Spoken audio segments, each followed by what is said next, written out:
Səhifəni deyə bilərsiniz uşaqlar.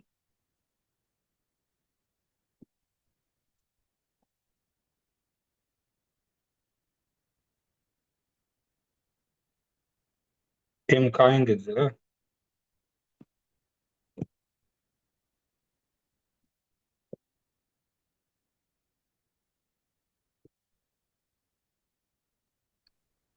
21-dir müəllim.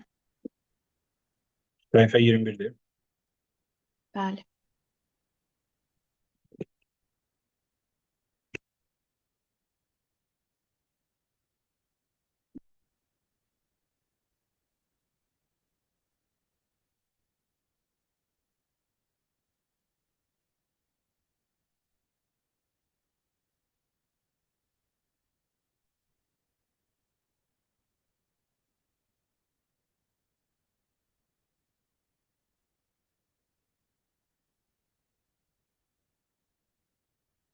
Bəli, buyuruz. MK-nə baxmışıq müəllim, MK-dən sonrakı. Nə sualınız var, verin dostlar. 9 var.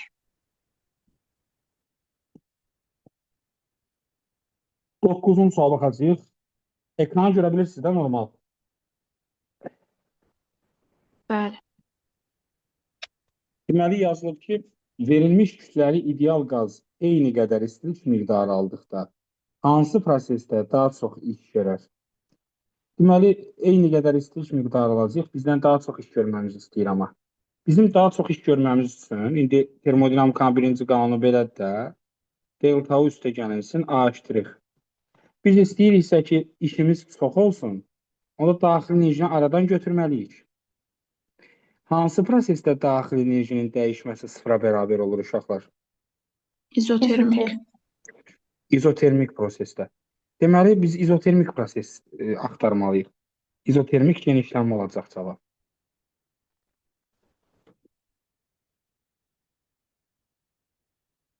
Başa düşdünüzmü? Bəli. Başqa sual. 5. 12 var. 12. 5. Bəli. 5-ci suala baxaq uşaqlar.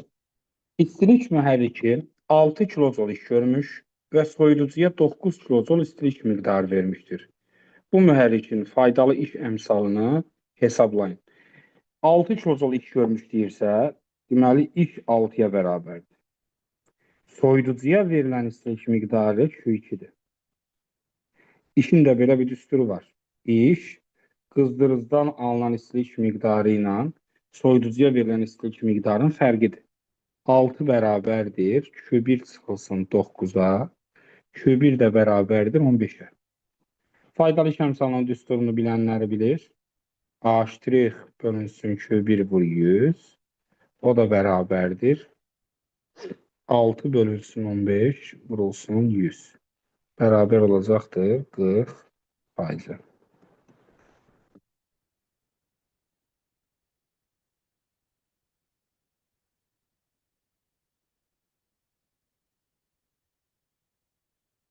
Başqa? 12. 13-cü sualımız var uşaqlar. Bu ehtiyac yoxdur, adiyabat yığışdırıblar. 14. 14-cü sual baxaq. Həcmi 0,4-dür, daxil enerjisi 12-dir. Qazın təzyiqini soruşur bizdən. Daxil enerji düsturu O bərabərdir 2-də 3, P vur V-dir. 12 Ben bərabərdir. yazmanıza ehtiyac yoktu. Başa düştüm. Ben 2'de 3'ü yazmamıştım ona göre. elə ən çox qarışdırılan şeylərdən biridir. Daxil enerji ilə işi qarışdırılır. İşdə P delta V-dir. Əmsal 1-dir. Amma daxil enerji 2-də 3-dür. Evet. Sonra 15-də B və C. 15-ci suala baxaq. Daxil enerji ilə bağlı biz hansı kəmiyyətə baxmalıyıq? Temperatura baxmalıyıq. Daxil enerjinin artması üçün temperatur artmalıdır, azalması üçün temperatur azalmalıdır. Hansı hissədə temperatur azalıb? Üçüncü hissədə. Düzdürmü? Bəli. Yəni C-dən A-ya. Bir də hansını dediniz? C bəndi. Daxil enerji dəyişmirdir. Daxil enerjinin dəyişməməsi üçün temperatur da dəyişməməlidir. B-dən C-yə. Bəli, cavabda tərsinə yazılıb, ona görə soruşdum. Olabilir. Başqa?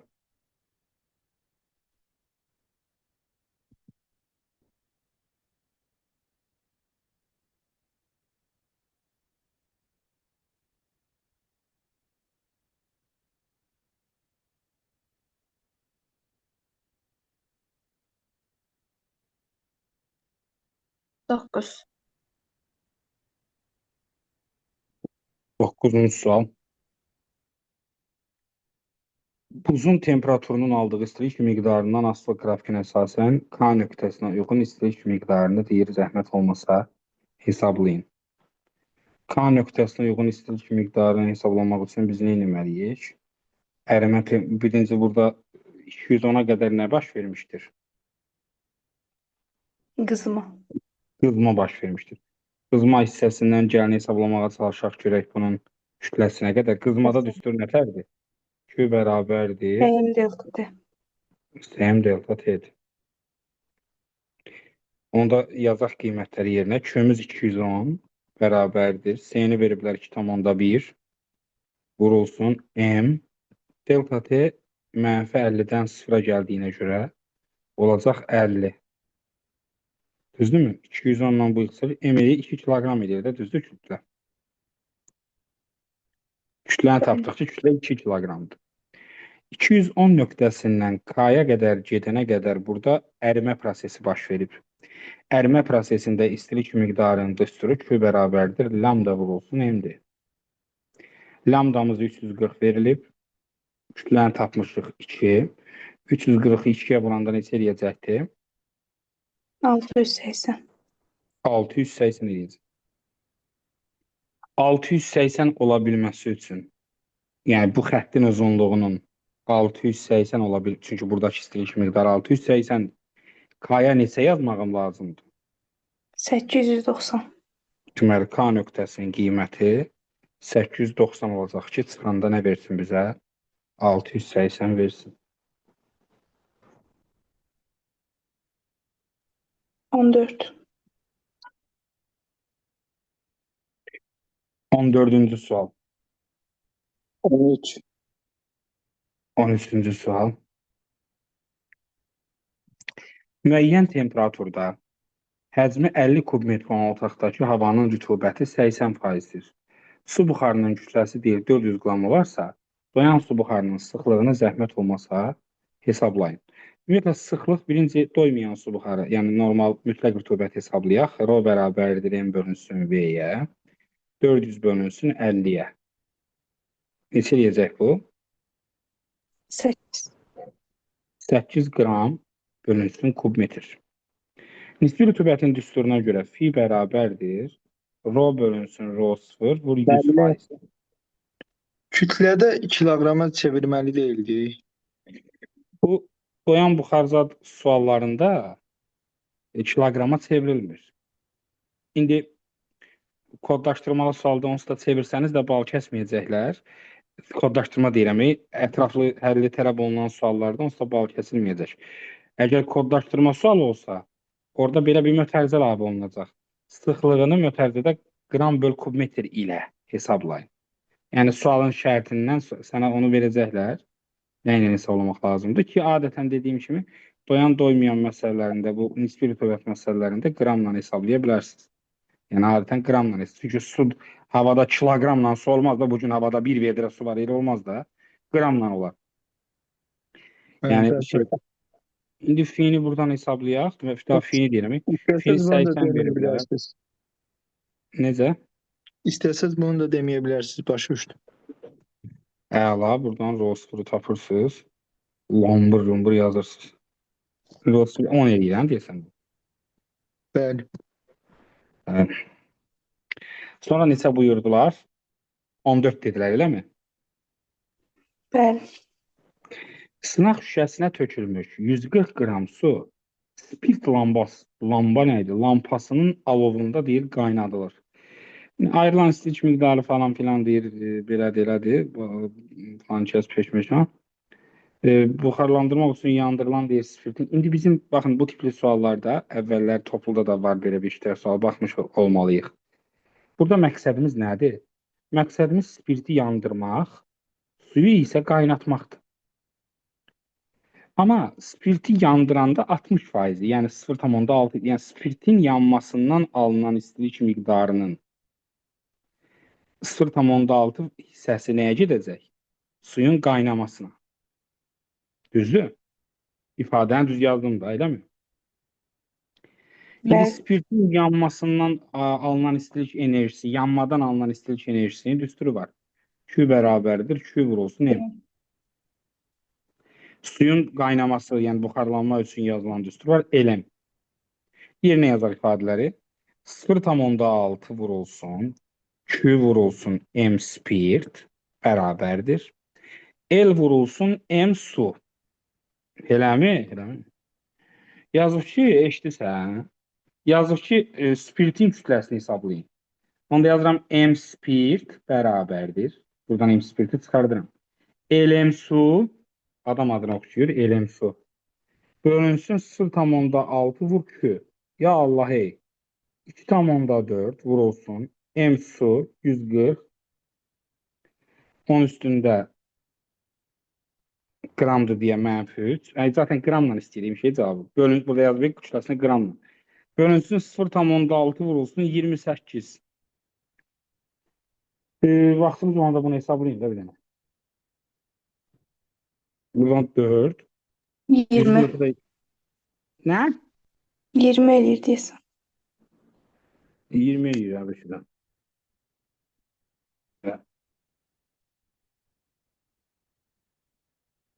Ama çok vacib suallardan biridir. Hətta sizə bir şey deyim, bəlkə də demişəm əvvəl uşaqlara. Yəni burada bəzən qarışdırılan şey nədir? Sən suallar var, deyir ki, suyu qızdırdılar, sonra suyu qaynatdılar. Orada taşıb uşaqlar bərabər edirlər. Suyu qızdırdılar, suyu qaynatdılar deyəndə belə yazırsan. Sm delta T üstə gəlinsin ln. Bax, suyu qızdırıb suyu qaynadırsan. Ardıcıl prosesdir bu. Yəni sudan baş verir. Bir də var paralel proses. Spirti yandırırsan, spirt yana su qızır. Onda bərabər eləməlisin. Bildiniz? Yəni bir prosesi eləyirsən ki, digər əmələ gəlsin. Bax, burada bərabərlik var. Amma eyni bir maddənin üzərində ardıcıl proseslər varsa, hər bir prosesə uyğun istilik miqdarlarını toplamaq lazım. 3. Üçüncü sual soruşan şagirdlər var aramızda.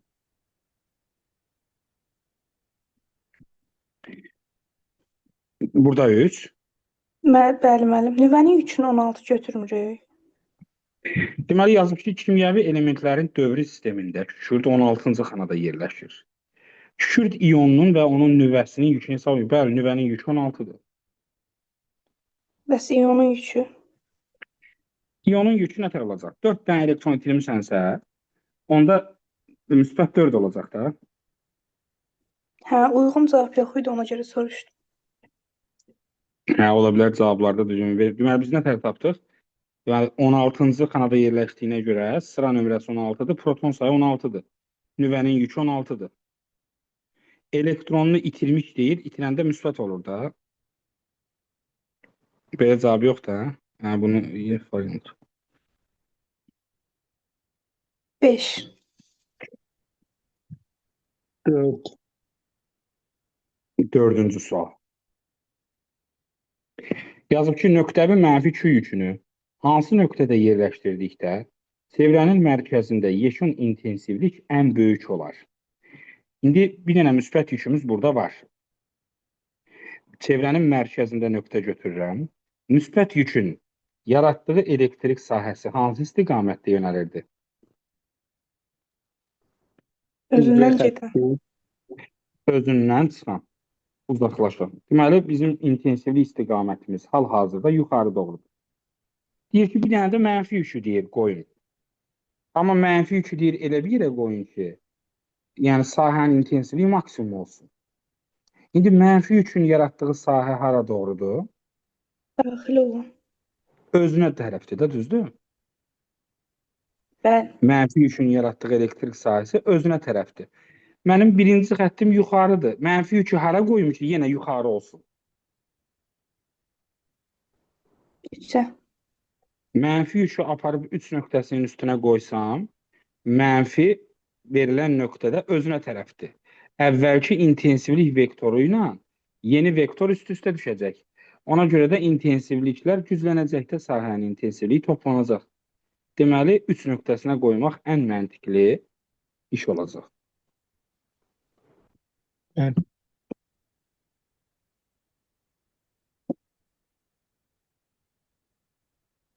5.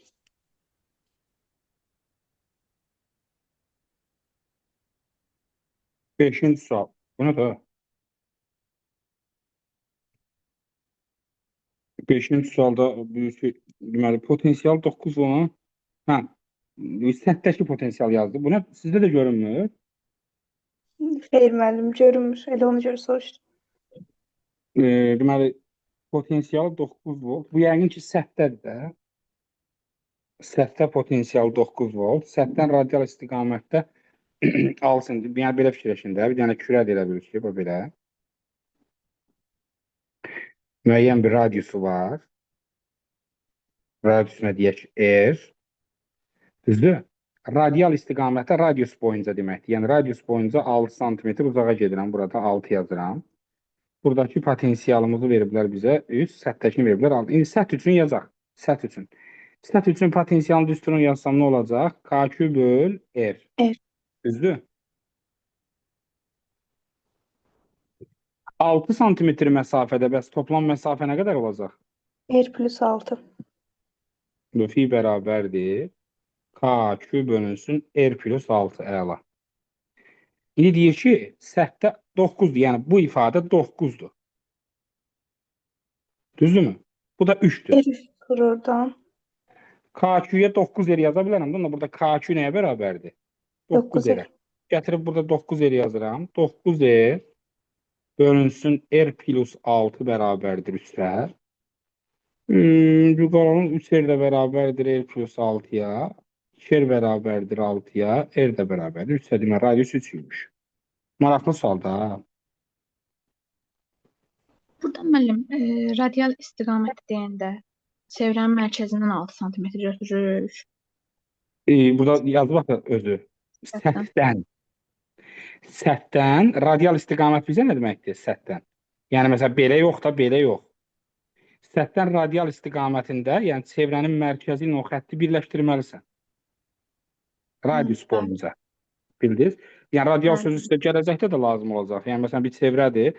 Sənə deyəcəklər də, məsələn də, A nöqtəsindən radial istiqamətdə daxilə doğru get və ya xaricə doğru get. Radial istiqamət o demək, sən A-dan belə gedə bilərsən də normalda. Belə də gedə bilərsən, belə də gedə bilərsən, belə də gedə bilərsən, belə. Amma radial deyəndə nə etməlisən? Radiusu çəkirsən 40-40 həmin nöqtəyə, oradan qaldığın, yəni radiusdan gələn xətt boyunca davam etməlisən. Bəli, bildim. Understand? Bəli. 8. 7. 8-ci 6 var. 6 var. 6-cı sualda yazıb ki, D nöqtəsinə proton gətirilərsə və C nöqtəsində nə baş verər? Yenə əvvəlcə özümüzün yükünə baxaq. Bizim yükümüz müsbət yükdür. Müsbət yükün hər hansı bir nöqtədə yaratdığı sahə necədir? Xaricə. Xaricə. Deməli, müsbətin bu C nöqtəsində yaratdığı xaricə doğru. Deyir ki, D nöqtəsinə proton gətirək. D nöqtəsinə proton gətirsən, proton da müsbətdir. Müsbətin C-də yaratdığı yenə özündən çıxan olmayacaq. Bəli. Olacaq, düzdür? Əvvəlki istiqamətin əksinə doğru yönəldi. Onda bu artar yoxsa azalar?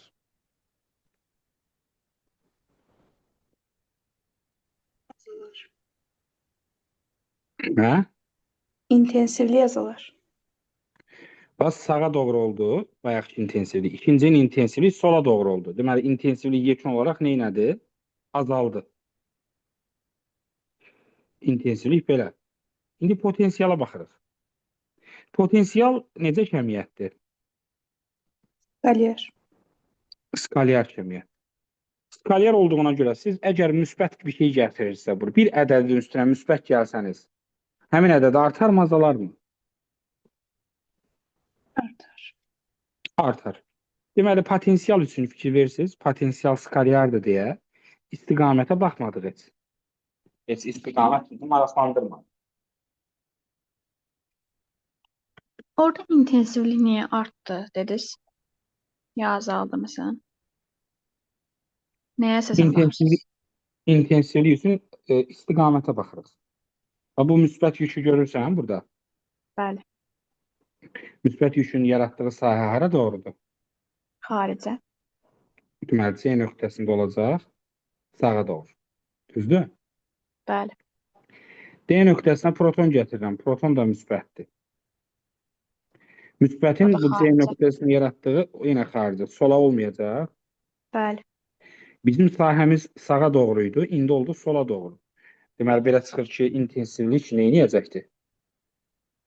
Azalacaq. Çünki əks istiqamətdədir. Hani müəllim, belə demək olar ki, əks istiqamətdə çıxılır bunlar ona görə. Bəli, bəli, bəli.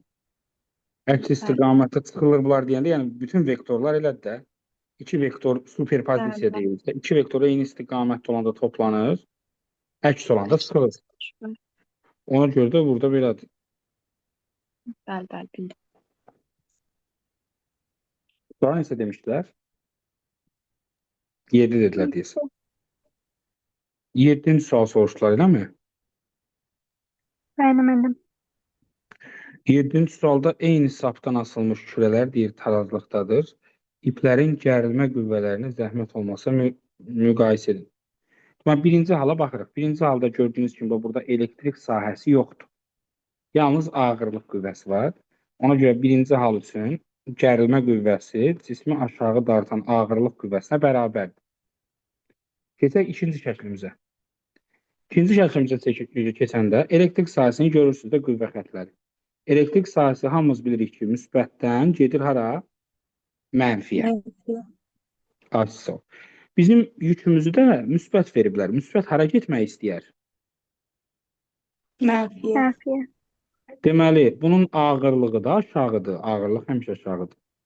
Müsbət də mənfiyə getmək istədiyinə görə buna təsir göstərən elektrik sahəsinin qüvvəsi də aşağıya doğrudur. Ona görə də ikinci ipdəki gərilmə ağırlıqla elektrostatik qüvvələrin cəminə bərabərdir.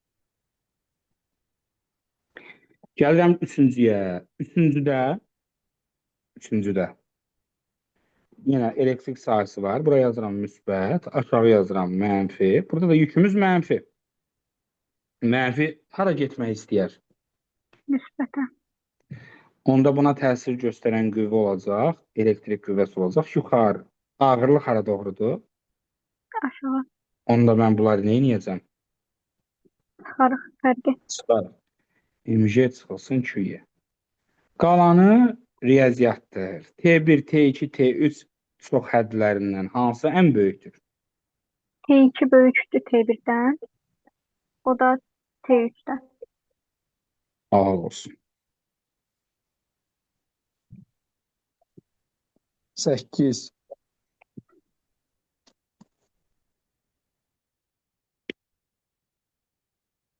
Səkkizinci sual. Q1 və Q2 yüklərinin K nöqtəsində yaratdığı yekun sahə intensivliyi hansı istiqamətdə yönəlir deyir.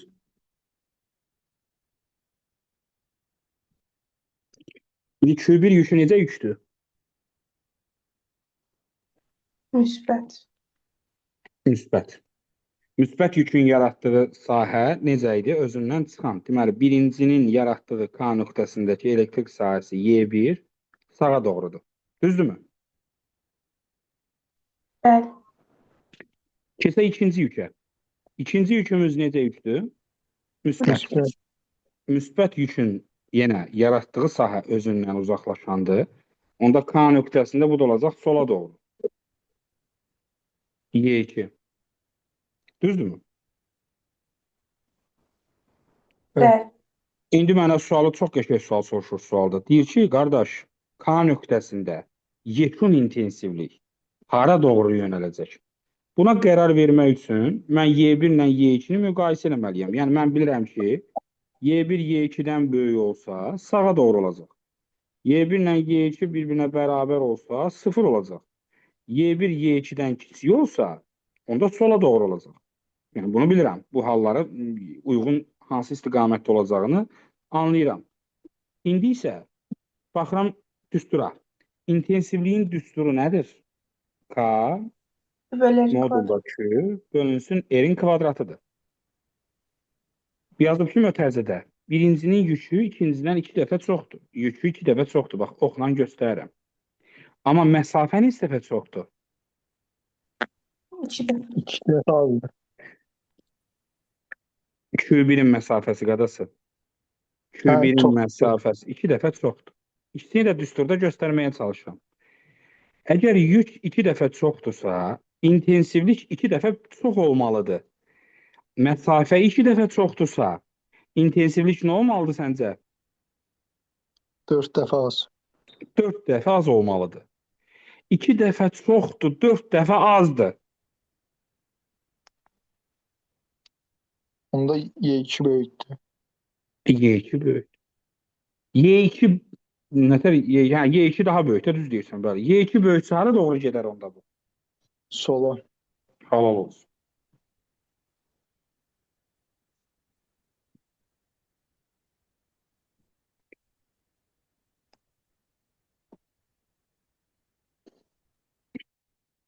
Müəllim, bu 6 sualda potensialın tapılmasını bir də deyə bilərsiniz. Orada niyə skalyarla getdik? Potensial kəmiyyətlər istiqaməti olmayan kəmiyyətlərdir.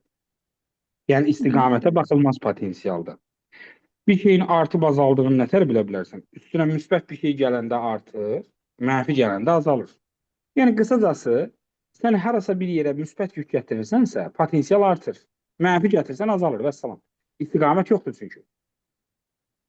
Amma Yəni gələn gətirilən nöqtəsində əgər müsbətdirsə, gətirilən müsbətdirsə, həmişə artır. yəni nə deyirəm? D nöqtəsinə gətirilib də C nöqtəsinə də gətirilmir axı proton. C nöqtəsinə gətirilməyib. Amma müsbət məsələn bu yükün, müsbət Q yükünün C nöqtəsində müəyyən bir potensialı var da, düzdür? Bəli. Sən D nöqtəsinə də gətirirsən ki, C nöqtəsindəki potensialı yoxlayasan, görək potensial dəyişdi, necə dəyişdi?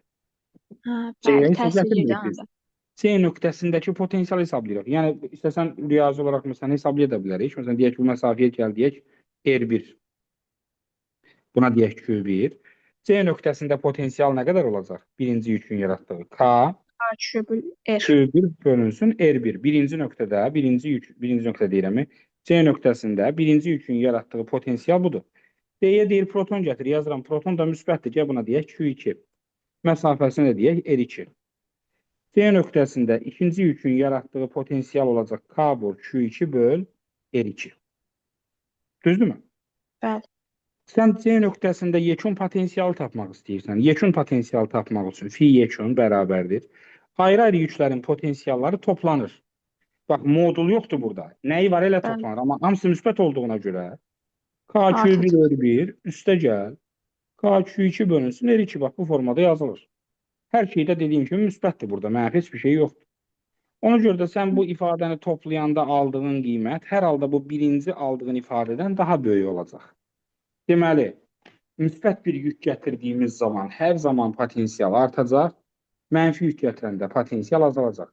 Yəni, potensial suallarında istiqaməti dəyərləndirməyə ehtiyacımız yoxdur. Amma diqqət edirsinizsə, intensivlikdə elə bir şey demədim. İntensivlikdə istiqamətə baxmalısan. Məsələn, niyə müsbət gətirdin? İntensivlik azaldı. Niyə? Çünki birinci yükün özününki sağa doğruydu, bu Y1. Sən bura ikinci bir yük qoydun, bu oldu. Y2 əks istiqamətdə oldu, azaldı.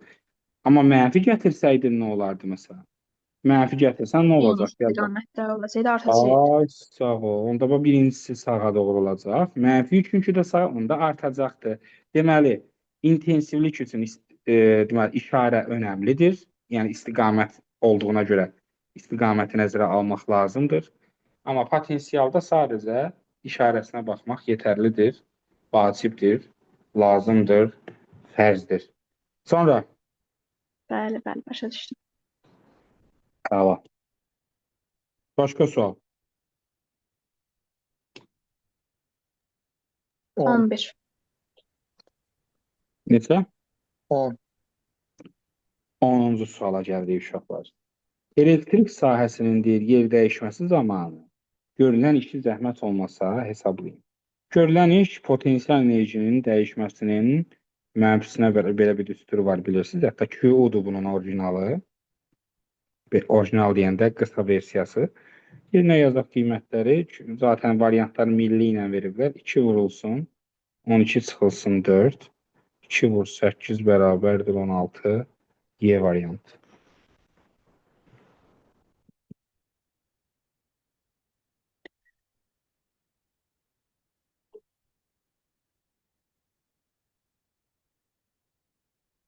Sonra 11. 11-ci suala baxaq. Müsbət 10 nanoklon və mənfi 6 nanoklon elektrik gücünə malik aralarındakı məsafədə verilən klon qaçıq qüvvəsi F-ə bərabər. Bu sferaları bir-birinə toxundurub R məsafəsinə gətirir. Aha. Birinci hal üçün gəlin klon qüvvəsini hesablayaq. Yəni birinci bu yuxarıdakı hal üçün. Klon qüvvəsinin düsturu necə idi? K modulda Q1, yəni 10, modulda Q2, yəni 6, düzdür? Bölünsün R-in kvadratı. Yəni 60 K böl nə oldu? R kvadrat. Düzdürmü? Düz yazdın mı? Bəli. Bəli. Bəli. İki kürəni bir-birinə toxundurub aralayanda onların yükləri yenidən aralarında bölüşürlər. İndi müsbət 10 ilə mənfi 6-nı toplayırıq. Neçə eləyir? Müsbət 4. Müsbət 4. Hər birinə nə qədər düşər onda? Müsbət 2, 2. Bəli. müsbət 2. Düzdürmü? Bəli. Əla. Gəl buradakı klon qüvvəsini hesablayaq. K vurulsun. Birinci yük oldu 2, ikinci yük oldu 2, bölünsün R kvadrat. Yəni 4K bölünsün R kvadrat oldu. Bayaqlarım 60K idi, indi 4K'dır. Neçə dəfə azaldı? 15. O, gördünüz? Bəli. Əlasınız.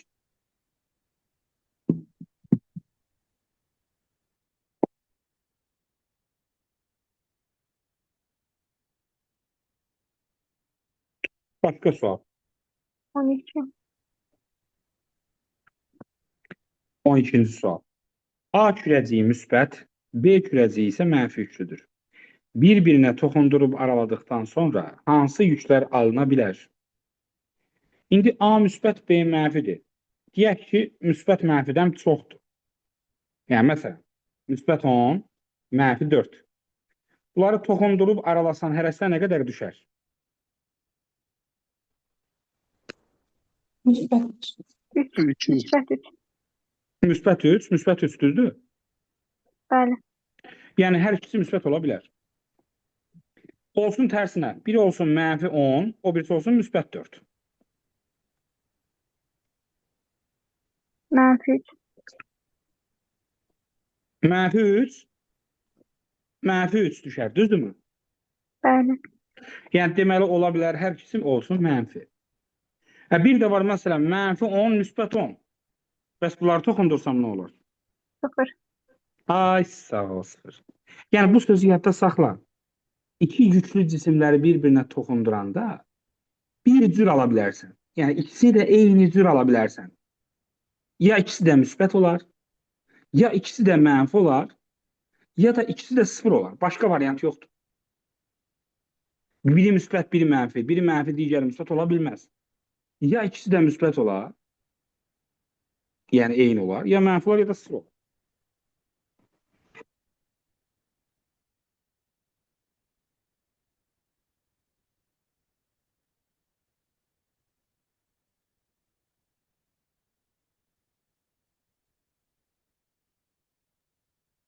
13.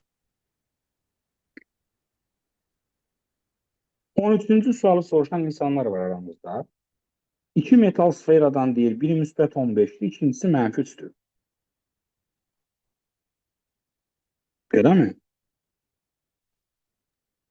Bəli. Çoxundurub aralayandan sonra deyir, birinci sfer olub müsbət 4, ikinci tab. İndi yükün saxlanma qanunu var.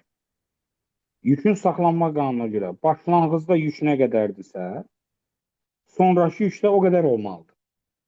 Başlanğıcdakı yük hesablayaq. Müsbət 15 mənfi 3 bərabərdir. Müsbət 4 plus x. Onu bilmirəm. 15 ilə mənfi 3 12. 12. 12 bərabər 4 plus x. X nədir onda? 8. 8. 8.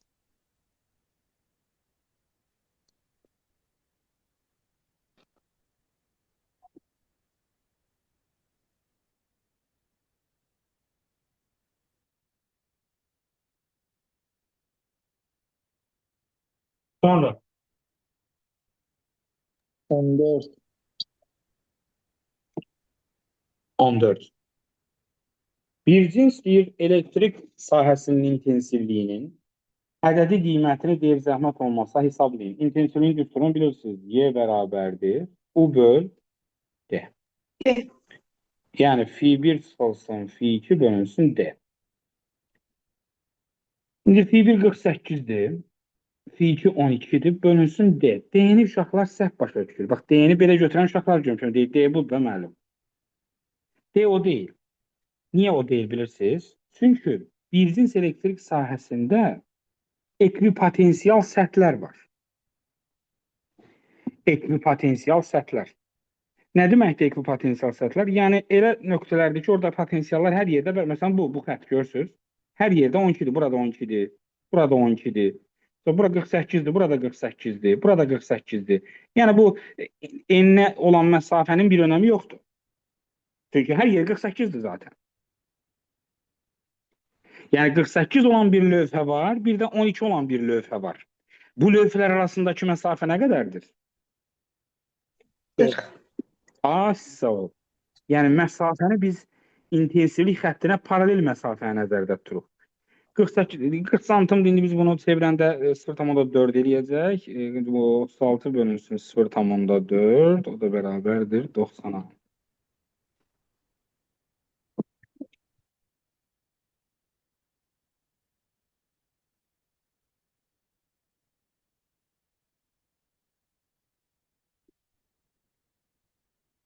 Sonra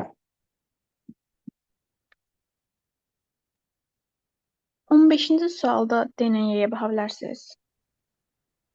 15-ci sualda D ilə Y-yə baxa bilərsinizmi? Qəşəng sualdır. Qrafikdən daha çox istəyirsən şərtə baxaq bu sualda. Nəyə görə qrafik soruşursunuz? Məsələn, D variantını oxuya bilərsən, bu necə hərəkətdir? Yeyinləşən. Bərabər yeyinləşən hərəkətdir.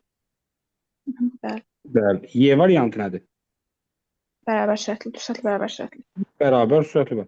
İndi yazıq ki, müsbət yüklü zərrədik qüvvə xətləri istiqamətində. Şəkil çəkirsən, qüvvə xətləri hardan hara gedir? Müsbətdən mənfiyə. Mənfi. Yazıq ki, müsbət yüklü zərrədik. Müsbət mənfiyə gedir. İstəyir getmək yoxsa yox? Gedir. Gedir. Daxil. Yeyinləşəndir, yavaşyandır. Yeyinləşən. Yeyinləşəndirsə hansı qrafiklər seçərik bir üçün? D. Başqa? Bəs ikincide məsələn, mənfi 3 deyəndə. Yox, ikincini demirəm. Bir qutarmayıb bax hələ. Yeyinləşənə Hə. başqa hansı qrafik Bir seçərsən? də B. B bəndi. Birə həm B olar, həm də D olar. Gəlirik 2-yə. Mənfi 3 zərrəcik deyir, qüvvə xətləri istiqamətində bir cins sahəyə daxil olur. Mənfi 3 zərrəcik daxil olur, qüvvə xətləri istiqamətində. Yəni mənfi mənfiyə gedir. İstəyirmi? Bəli. Necə Yox, yəni bəli? istəmir də, hə. İstəmir. Yəni şəkilləri ona görə deyirəm ki, elektrik sahəsindən sual düşəndə şəkil çəkin ki, işiniz biraz rahat olsun. Şəklə baxanda özün Bəli. görürsən, bax mənfi sualda nə deyib, son çəkmişəm.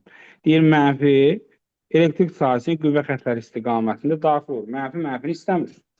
Bəli. İstəmirsə bu yeyinləşəndir, yoxsa yavaşyandır? Yavaşyan. Yavaşlayandır. Yavaşlayan hansıdır? Bax gör. C. C. Sonra deyir ki, yüksüz. Zaten hamımız bilirik ki, yükü yoxdursa, qüvvə də yoxdur. F bərabərdir Q-Y. Yük sıfır olanda qüvvə də sıfır olur. Qüvvə sıfırdırsa, təcil də sıfırdır. Təcil sıfırdırsa, bu bərabər sürətdə hərəkət edə bilər. A variantı ola bilər, Y variantı ola Y. bilər. Bəli, bildim. Müəllim, Bəli. elektron, proton və neytronu da göstərə bilərsiniz. Elektron göstərə bilərsiniz deyəndə necə? Məsələn, elektron da qüvvə xətləri istiqamətinə gedərsə, necə hərəkət edəcək? Bəli, bəli. Elektron qüvvə xətti, məsələn, elektrik sahəsi çəkdin, yazıb elektron. Elektron. Elektron sənə deyir ki, sualda məsələn, elektron bir cins elektrik sahəsinin qüvvə xətləri istiqamətində daxil oldu. Necə hərəkət eləyər deyir məsələn. Sualı həll etmək üçün birinci nəyi bilməlisən? Elektron mənfidir, onu yazmalısan. Bir də sahənin müsbətdən mənfiyə getdiyini bilməlisən. Bunu yazan kimi zaten cavab çıxır. Nə görürsən indi? Görürsən ki, mənfi hara gedir? Mənfiyə gedir. Amma mənfi kim istəyir? Müsbəti. Ay sol. Mənfi istədiyi yer buradır. Yəni istədiyi yer fizikada istədiyi yer demirlər də qüvvə. Yəni qüvvəsi sola doğrudur. Amma özü gedir sağa doğru. Bu yaxşı vəziyyətdir, pis vəziyyətdir. Pis. Pis vəziyyətdir. Pis vəziyyətdirsə bu yavaşlayandır, yeyinləşəndir. Yavaşlayan. Yavaşlayansa sürət azalar, artar. Azalar. Sürət azalsa impuls, O da azalar. kinetik enerji, Azalar. potensial enerji, Artar. görülən iş müsbət olar, mənfi olar. Onu bilmirəm. Bilirsən. Qüvvə ilə sürət bir-birinə əksdir. Qüvvə ilə sürət bir-birinə əksdirsə, görülən iş nə olacaqdır? Mənfi olacaqdır. Əgər onu da bilmirsənsə, həmişə kinetik enerjiyə bax. İş kinetik enerjini sevir. Sən kinetik enerjiyə nə dedin biraz öncə? Azalır. Azalırsa iş mənfidir. Bəli. İndi proton işləyəcəksən. Yazır üstünə proton. Nəyi bilməlisən? Proton necə yükdür? Müsbət. Və sənə deyir ki, proton özü deyir də sualda. Deyir, elektrik sahəsinin qüvvə xətləri istiqamətində gedir. İndi nələr deyə bilərsən? Bu bərabər yeyinləşəndir. Xeyr ola. Müsbətdən mənfiyə getdiyinə görə. Müsbət kim istəyir? Mənfini Onda buna təsir edən qüvvə sağadır, soladır. sağa. Sağa. Onda qüvvə ilə sürəti eyni istiqamətdə, iki istiqamətdir. Eyni. Eynidirsə yeyinləşən, yavaşlayandır. Yeyinləşən. Onda sürət, Artır. impuls, Artır. kinetik, Artır. potensial, Azalır. iş, Artır. müsbət. Hə, İş müsbət. artır deməzlər, iş müsbət. Ay Bəli. sağ ol. İndi neytron gəlsə, neytronu harda gördün? Kef elə, ya, kef elə. Neytron nə səndəndir, nə məndən. Neytron nə tərciri girsin, nə bilim sağa getsin, sola getsin, yuxarı getsin, elektrikə girsin, maqnitə girsin, fərqi yox. Neytron Dostoyun oğlandır. Neytron həmişə bərabər sürətli gedir. Bəli. Əmməşə. Çünki neytronun yükü yox. Yük olmayanın başında tükü də yoxdur. Yəni hərəkətində bərəkət də yoxdur. Bəli. Bəli. Sonra Mən bir dənə də sual verə bilərəm. ağzına gələn soruş. Sualdan qorxsaydıq, qatara minməzdik. O nə əlaqəsi var idi? İndi məsələn qrafik çəkmək olanda, məsələn bərabər yeyinləşən hərəkətdir də, onu BT qrafikinə görə çəkərik, yoxsa yol zaman qrafikinə görə? Səndən hansını istəsə birincisi onu seçməlisən. Hansını sualda yazacaqda məsələn sürət zaman qrafini. Belə sual verə bilməz. Bərabər yeyinləşən hərəkətli qrafik seç. Elə sual yoxdur fizikada. Sənə deyə bilər ki, məsələn sürətin zamandan asılılığını çək. Deyə bilər ki, yolun zamandan, ya da bunu deyə bilər. Məsələn bərabər yeyinləşən yoxsa proton bayaq sənə dediyin kimi elektrik sahəsinin qüvvə xətləri istiqamətində daxil oldu. Sürətin və yer dəyişmənin zamandan asılı qrafiklərini çəkin, bunu deyə bilər. İkisini də çəkməlisən. So in this case, first you start with the same thing. Yəni bayaq elədiyin şeylə başlayırsan əslində. Sən proton daxil olanda yeyinləşən dedin. Ona görə də yazırsan ala. Amma yer dəyişmənin zamandan asılığını çəkəndə bilirsən ki, yeniləşən hərəkətdə kvadratik funksiyadır. Bəli, Çünki bu bəli. yəni bəli v bərabərdir axı v sıfır üstəgəl at-dir. Bu xətti funksiyadır. But if you are talking about s, v sıfır t üstəgəl at kvartı bölü 2-dir. Bu kvadratik funksiyadır. Ona görə bunun qrafikdə parabol olmalı. Bəli, bəli, başa düşdüm, çox sağ ol. Buyurun.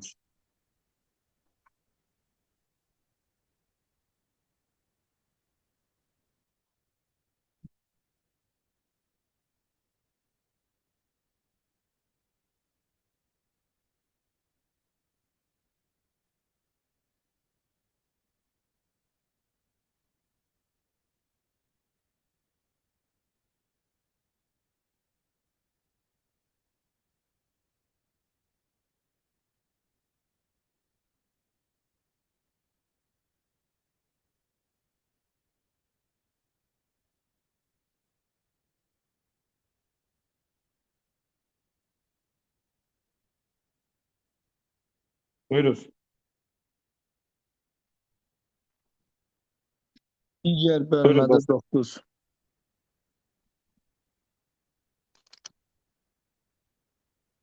Digər bölmədən isə 9. Bakarız hemen. neçə? Üçüncü sual. Üçüncü sual soruşan uşaqlar var aramızda. Üçüncü sualda birinci dövrəyə baxırıq. Eləmi? Birinci dövrədə tutum nə qədərdir hesablamısınız? Kondensatorlar ardıcıl birləşəndə yadınızdadır da, bir-birinə vururduq. 2 mikrofarad değil. Necə? 2 mikrofarad. 2 eləyirəm. 6 vur 3 bölünsün 6 plus 2 düzdür bəli. 2. Gərginliyi nə qədərdir bəs? 2 Aşağıda veriblər. O da 2 U'dur. Onda Q1 nəyə bərabər olar? 4. 4 C. Bunlar necə birləşib? Paralel. Paraleldə nə etməliyik? Toplanır. Neçə eləyir? 9. 9. Gərginlik nə qədərdir? U. Onda bunun yükü nə qədərdir? 9. 9 CO. Sualda deyir Q1 bölü 2 4 bölünsün 9.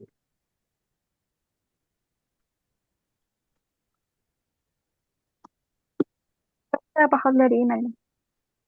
Neçə? 4. Dördüncü suala baxa bilərik. Yükləndikdən sonra mənbədən ayrılmış. Yəni bu o deməkdir ki, yük sabitdir. Qırağa qeyd eləməlisən imtahanda. Q konstant. Köynəkləri arasındakı məsafəni deyir 2 dəfə azaltsa. İntensivlik. İntensivliyin düsturunu yazırıq. Y bərabərdir Q bölünsün. Epsilon 0 S. Məsafə yoxdur bu düsturda. Məsafə görürsünüz? Xeyr. Xeyr. Ona görə intensivlik dəyişməz. Aynen B variantı getdi. Potensial fərq, yəni gərginliyi soruşur. Gərginliyin düsturunu yazıram. U bərabərdir Q böl S'dir, düzdür? S-ni açanda Q bölünsün epsilon 0 S böl D, D qalxır yuxarı. Məsafəni 2 dəfə azaltsanız gərginlik nə qalacaqdır? Bir dəfə azaldıq. D variantı. Bəli, düz yazmışdım müəllim. Prosta şey gördüm cavablarda, ona görə soruşdum. Ola bilər. Buyurun.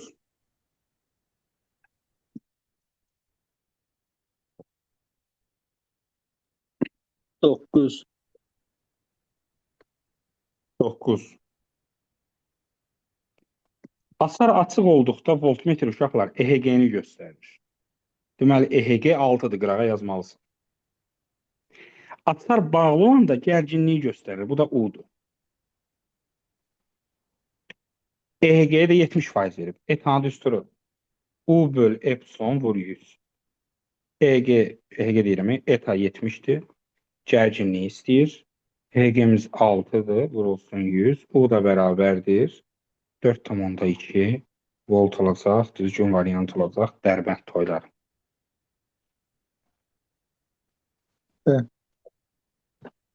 Bəli, buyurun. 11. 11-ci sual. Düzbucaqlı formalı deyil bir naqildir. I2 bölünsün I1 nisbətini istəyir. İndi baxaq gör I1 nə qədər yol gedib, I2 nə qədər yol gedib. Baxaq bir yerdə. AB-də 2BC-yə bərabər. Yəni məsələn bura x deyək. Düzbucaqlıda burası deyir 2x-dir, bura 2x-dir, burada 2x-dir, düzdür? Burada x-dir. Düz çəkdim. Bəli. İndi sizə sual.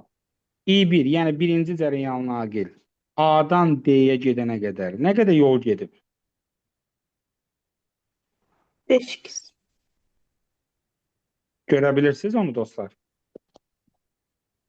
Bax, I1 cərəyanı A nöqtəsindən başlayıb, bax qələmlə göstərirəm, gedib, D-yə qədər gedib. Nə qədər gedib? 5x. Bəs I2 cərəyanı nə qədər yol gedib? X. X.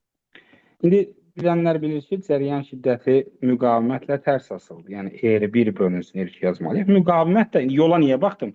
Çünki müqavimət Royal bölü S uzunluqdan düz asıldı. Siz özünüz and içdiniz, mən demədim. 5x bölü x bərabərdir 5-ə. Mən burada nəyinsə istiqamətini soruşa bilər. Yox.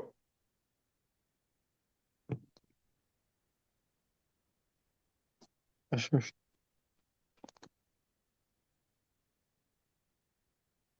Əla. Başqa?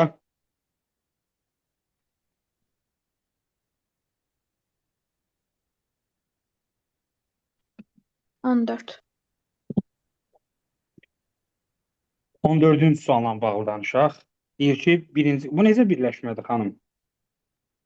Paralel. Xeyr. Ardıcıl. Yandırdım. Bəli, tərsinədir. Tərsinədir, necə yəni tərsinədir? Da, nətər deyim, bizim gördüyümüz normalda Nətər aşağıdan olaraq deyirsən? müsbət mənfi. Yəni bunu dartanda, müsbət ilə mənfinin uclarından tutub dartanda bunu düz xətt eləmək olur. Eləmi? Ardıcıl birləşmə, çünki ardıcıl olduğunu deməsəniz zaten sual səhv çıxır da istər-istəməz. Ardıcıl birləşmədir bu. Ardıcıl birləşmədə yüklər bərabərdir. S1 U1 bərabərdir S2 U2-yə. Yəni S vurulsun Tərsinə 12. götürmüşəm. Deyilmi? S'lər gedir, x də bərabər 4. Buraya yazsan 4. 4 volt.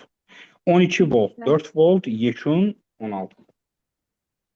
Bəli. Mən elə götürmüşəm ki, ular dəyişmir. Bəli. Bildim. Yəni yenidən deyə bilərsiniz. Yenidən deyirik. Ardıcıl birləşmədir qadası, düzdürmü? Bəli. Ardıcıl birləşmədə yüklər bərabərdir. S1 U1 bərabərdir S2 U2. Doğrudur. Bəli. Və son qiymətləri yerinə yazsan. S vurun 2 bərabərdir. İkinciyə bax. 3S vurulsun U2. Bilmirik də U2 nə qədər. S'lər ixtisar gedir. U2 bərabər 4 volt. Yəni buradan gərginlik alınır 4 volt. Bizdən ümumi dövrənin qütbündəki, sıxadlardakı gərginliyi istəyir. Ona görə də biz onu tapmaq üçün U1 ilə U2-ni nə etməyimiz lazımdır? Cəmləməyimiz lazımdır. Düzgün variant olacaq. Variant nədir? Düzgün cavab olacaq 16. Bəli. Əlasınız. Sonra 15-ə də baxa bilərsiniz. 15-ə baxa bilərsinizmi deyə maraqlı sual gəlir. 15-ci sualda yazıb ki, sabit gərginlik mənbəyinə qoşulmuş dövrədə reostatın sürgüsü sağa gedəcək. Əvvəlcə baxaq, reostatın sürgüsü sağa gedəndə uzunluq nə varır? Azaldı. Tamamilə səhvdir. Bəlkə də ona görə sualı səhv yazmışsınız siz. Çünki uzunluq deyiləndə nəyə baxmalısan? Bax, bu oxu görürsən burada. Bəli. Cərəyan hal-hazırda buradan bura gedir. Yəni, bu naqilin içində, bax, bu rezistorun içində bu boyda yol gedir. Amma sən bunu sağa sürüşdürsən, buradan bura gedəcək. Rezistordan keçən yolun ağardı. Artırdı. Ay, sağ ol. Hər zaman işlək uzun. Necə? Əvvəldən baxmırıq da Əvvəldən yox, sonrasına içindən baxırıq. bakarsınız. Bəli, rezistorin içinə Tamam. bakarsınız. Bəli. Deməli, hətta buna el arasında işlək uzunluq deyirlər. Yəni ki, rezistorun istifadə bu boydadır, amma bu boydası istifadə olunmur da, buradan bura istifadə olunur. Burada bu qədər, buradan bura. Deməli, uzunluq artdı. Uzunluq artanda müqavimət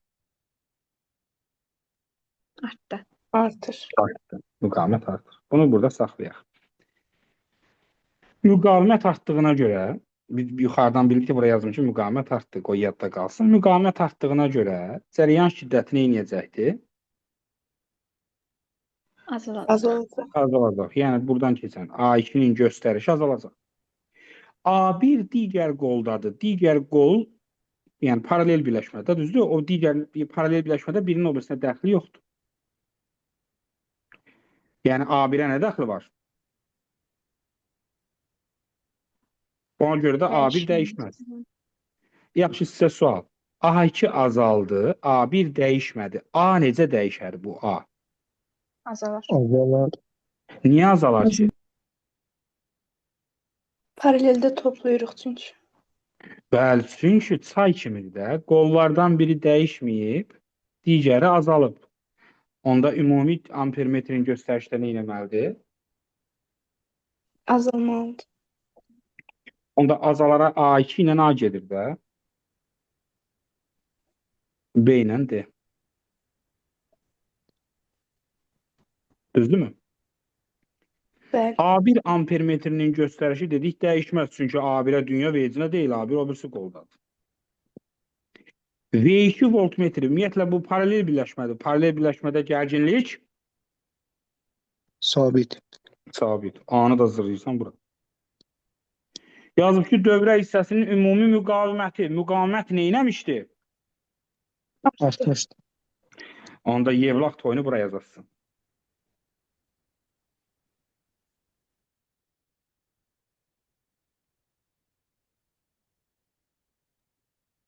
Bəli, başa düşdüm.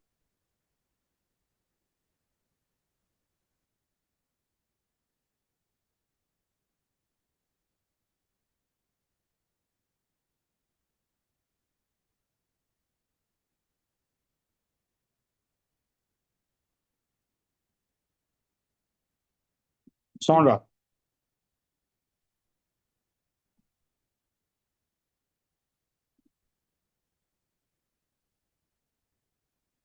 ev tapşırığını hər kəs qrupa qeyd eləsin uşaqlar. 15, 16, 17, 18-i yazırıq dostlar. 15, 16, 17, 18-i yazırıq. Görüşmək ümidi ilə hər birinizə can sağlığı arzulayıram dostlar. Sağ olun müəllim. Sağ olun. Çox sağ olun, təşəkkür ederim. Sağ olun.